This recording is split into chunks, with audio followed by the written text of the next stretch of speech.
Okay, so ang gagawin natin ngayon guys, magkakabit na tayo ng cylinder head. Okay, cylinder head assembly.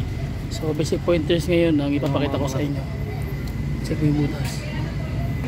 Ito yung basic pointers kung bakit tuturo ko sa inyo yung bagong overhaul, tapos ang nilagay nila na metal sheet o yung kanyang bakal. So pag once na nag-overheat na yung unit mo, wag mong lalagyan ng tawag yan na cylinder head gasket na metal, kasi pag once na metal yan guys, talagang hindi tatagal yung hindi tatagal yung unit mo, mag-overheat na naman kasi mag-expand to eh. So maganda lang ito sa mga bagong setting. Once na umandar ko na ng overheat yan, tapos nag-resetting ka na o nag-reface ka na, resurface, so dapat yan carbon na yung ilalagay mo na head gasket. Ayan,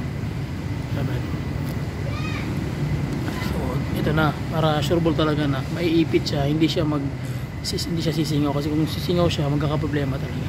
Okay, so kung kagamit kayo ng bakal, hindi siya magpa-flatten.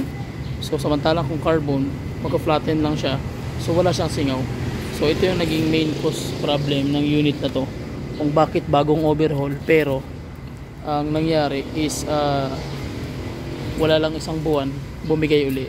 So ito yung naging dahilan ng issue ng problema niya. Okay, so yan, at least alam nyo yung basic pointers kung bakit nagkakaroon ng overheat sa likod ng bagong overhaul ng makina, tapos overheat pa rin. So ito yung problema guys, ito yung main cause.